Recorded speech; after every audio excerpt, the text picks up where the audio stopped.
नंदी पर 31 मूंग क्यों चढ़ाए कि शंभो मेरे हृदय की बात को याद रखना भोलेनाथ, मेरे नंदीश्वर भगवान मेरे चित्त में जो मंत्र में चल रहा है इसको लक्ष्य तक पहुंचाना, और आप ही हो जो शंकर को मेरे दरवाजे तक लेकर आ सकते हो, इसलिए मूंग चढ़ाए। आप हो जो शिव को मेरे द्वार तक ला सकते। अगरबत्ती लगाते थे तो किसी ने मना कर दिया कि अगरबत्ती लगाएं नहीं, और अगरबत्ती लगाने से हमारी श्रद्धा का भाव जागृत होता है।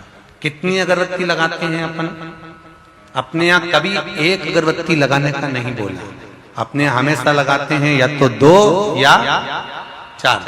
2 अगरबत्ती इसलिए लगाते हैं कि एक अगरबत्ती तो मेरी तरफ से परमात्मा को रिझाने के लिए, दूसरी अगरबत्ती मेरे परिवार को भगवान की कृपा बनी रहे उसके लिए। 4 अगरबत्ती इसलिए लगाते हैं, तीसरे नंबर की अगरबत्ती मेरे घर में कोई बुजुर्ग है तो भगवान उसको अंतिम क्षण तक भी स्वस्थ बनाकर रखना, और चौथी अगरबत्ती इसलिए लगाते हैं कि मेरे आसपास में जो भी निवास करते हैं इनको कभी दुख मत देना, इसलिए 4 अगरबत्ती लगाई जाती है। हमारे यहाँ एक अगरबत्ती भी नहीं लगाई जाती कि केवल मेरे लिए लगाई हो। हमारे यहाँ सनातन धर्म भारत की भूमि कहती है, सनातन धर्म कहता है सर्वे भवन्तु सुखिनः, इसलिए एक अगरबत्ती नहीं 2 लगाई जाती है कि मेरे लिए नहीं, मैं पूरे परिवार के लिए मांग रही हूं। भगवान जब हमारे यहाँ महादेव किसको कहा गया? केवल देवों के देव महादेव नहीं, महादेव का मतलब वो होता है कि देवता से मांगा जाता है, जो मांग कर देते हैं वो देव कहलाते हैं। हमने देवता से कहा, गणेश जी से कहा, इनसे कहा, उनसे कहा, दे दो साहब हमको ये दे दो साहब, हमको ये दे दो साहब, पर महादेव एक ऐसे हैं उनको महादेव कहते हैं।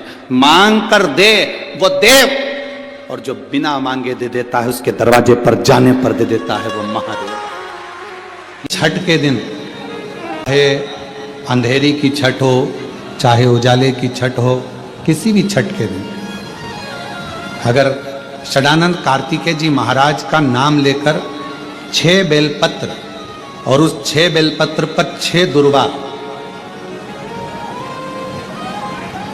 6 पुष्प, 6 अक्षत के दाने रखकर षडानंद कार्तिकेय बाबा के स्मरण कर कर शिवलिंग की जो जलाधारी है उस जलाधारी पर जहाँ अशोक सुंदरी का स्थान है उसी के पास में कार्तिकेय जी का स्थान है। किसी भी छठ पर यदि आप बाबा को वो बेलपत्र, वो दुर्वा, वो पुष्प, वो अक्षत का दाना 6 समर्पित करते हैं, किसी भी छठ के दिन, षष्ठी के दिन स्कंद भगवान का नाम लेकर, स्कंदेश्वर बाबा का नाम लेकर, कार्तिकेय बाबा का नाम लेकर यदि समर्पित करते हैं तो जिंदगी में कितना भी कर्जा हो वो कर्जा 3 महीने के अंदर समाप्त होता ही है। कितना भी कर्जा, साथ में आपका परिश्रम, साथ में आपकी मेहनत और आपकी दृढ़ता। 6 बेलपत्र, 6 पुष्प, 6 दुर्वा, 6 चावल के दाने और साथ में अपना परिश्रम पूर्ण करो। छठ के दिन स्कंद भगवान का नाम लेकर, स्कंदेश्वर का नाम लेकर भगवान शंकर के जलाधारी पर समर्पित करो, शिव जी से प्रार्थना करो और अपनी मेहनत को 4 चांद लगाओ, कर्जा चूकेगा जरूर, समाप्त जरूर। कर्जा का मतलब ये नहीं है कि आप कर्जा करे हो तो मेरे से बन नहीं रहा, मेरे प्राण छूट जाए तो अच्छा, मैं तो मर जाऊं, मैं टेंशन में हूं, मैं डिप्रेशन में हूं, बहुत परेशान हो गया, ऐसा हो गया। ना ना, दुख आता है, जब सुख आया, सुख चले गया तो दुख आएगा तो दुख भी जाएगा, दुख भी समाप्त होगा, उसमें क्या विचार कर। ऐसा तो नहीं है कि दुख समाप्त नहीं होगा, दुख नहीं जाएगा। सुख आया है, जब हमारे अच्छे दिन अगर समाप्त हुए हैं तो दुख भी समाप्त जरूर होगा, फिर वापस सुख आएगा। थोड़ा हिम्मत, थोड़ा धैर्य, थोड़ा हृदय पर भाव एकाग्रित करो कि नहीं नहीं, मेरा शंभु, मेरा शंकर, मेरा त्रिकालदर्शी, मेरा कैलाशी, मेरा अविनाशी, मेरा शिव मेरा दुख काट। कहते हैं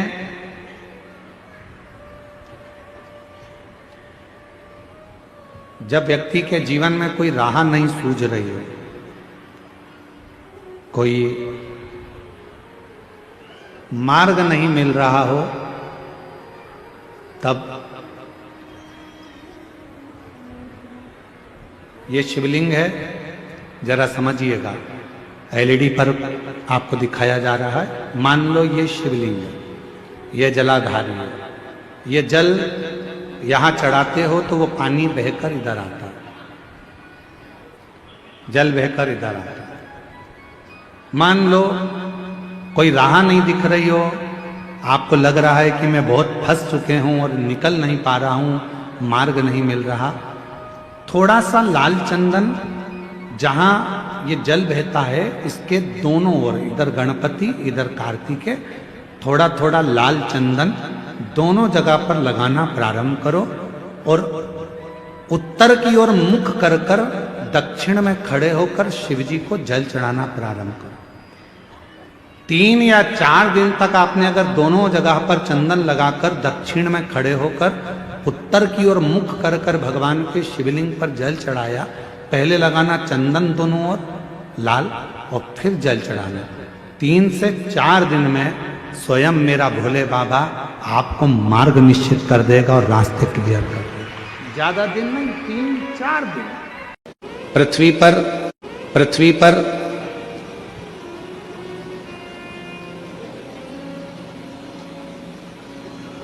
अमीर बनना बहुत सरल है। आप मृत्युलोक में जन्म लिए हो, पृथ्वी पर आए हो, अमीर बनना बहुत सरल है, बहुत सरल। पर अमीर बनना सरल है, पर अमर बनना सरल है क्या? जम के तो बोलो। लंका के राजा रावण ने भी यह विचार करा था कि मैं अमर बन जाऊं।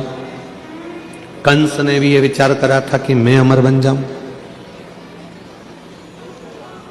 हिरण्यकशिपु ने विचार करा था कि मैं अमर बन जाऊं। हिरण्याक्ष ने यह विचार करा था कि मैं अमर बन जाऊं। अमर बनना कठिन है। अमीर पुराण की कथा कहती है कि अमर बनना भी सरल है। जरूरी नहीं कि हमारा शरीर अमर हो, हमारा शरीर रहे तो हम अमर माने जाएंगे। शिव महापुराण की कथा कहती है अगर अमर होना है तो उसके 4 तरीके बताए गए। उन 4 तरीकों में से कोई एक तरीका आपकी जिंदगी में उतार लो, आप अमर हो गए। कौन कौन अमर होना चाहता है? जम के तो बोलो। सब होना चाहते हो ना अमर? हम भी अमर होना चाहते हैं, ठीक है। 4 तरीके में से कोई सा भी एक तरीका अपनाना है जिससे आप और हम अमर हो जाए। पहला तरीका अपनाने के लिए तैयार हो जाओ। अपनी जिंदगी में एक वृक्ष, एक पेड़ जरूर लगाओ। आप चले भी जाओगे तो वह पेड़ अमर रहेगा। अमर होने के 4 तरीके बताए हैं। पहले नंबर का है वृक्षारोपण। अपने नजदीक में, अपने करीब में कोई अच्छी जगह पर एक वृक्ष लगाओ, उस वृक्ष की परवरिश करो और उस परवरिश को कर कर उस वृक्ष को लगाकर बड़ा करो। हम रहें चाहे ना रहें, वो पेड़ जब तक पृथ्वी पर रहेगा दूसरे को छाया देता